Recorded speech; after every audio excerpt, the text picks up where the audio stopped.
ইস্তেগফার এবং তওবা। আপনি কাজও করবেন, সাথে ইস্তেগফার এবং তওবা করবেন। সূরা নূহের মধ্যে আল্লাহ তাআলা সেটা তুলে ধরেছেন। আরেকটা হচ্ছে আত-তাওয়াক্কুল আলাল্লাহ, আল্লাহর উপর তাওয়াক্কুল রাখবেন। মানে এটা না যে আমি কাজ করছি আমি তো ফসল পাবই, কে ঠকাবে, এরকম উদ্ধত কথা বলবেন না। তাওয়াক্কুল রাখবেন, বিনয়ের সাথে কাজ করবেন, চেষ্টা করছে আল্লাহ তুমি দাও। তৃতীয় হচ্ছে আল্লাহর ইবাদত। আল্লাহর ইবাদত সঠিকভাবে পালন করবেন, ফরজ ওয়াজিবের মধ্যে কোনো ত্রুটি করবেন না। চতুর্থ হচ্ছে সম্ভব হলে হজ এবং ওমরা চালু রাখবেন, যদিও ফরজটা করে ফেলেছেন।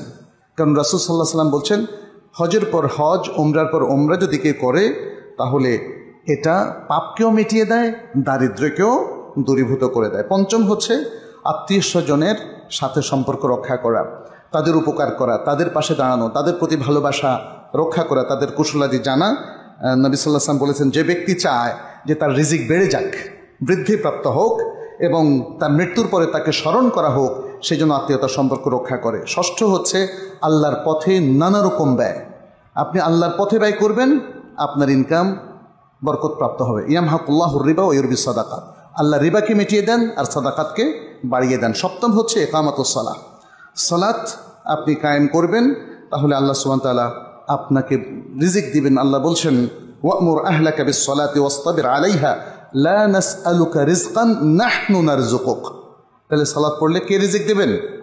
আল্লাহ রিজিক দিবেন। অষ্টম হচ্ছে আল্লাহ সকল নিয়ামতের শুকরিয়া আদায় করবেন, আল্লাহ শুকরগুজার বান্দা হবেন।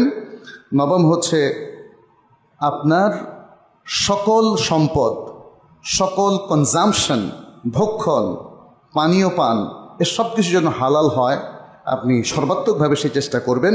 এবং দশম হচ্ছে আপনি আপনার প্রত্যুষ থেকেই আমল শুরু করবেন।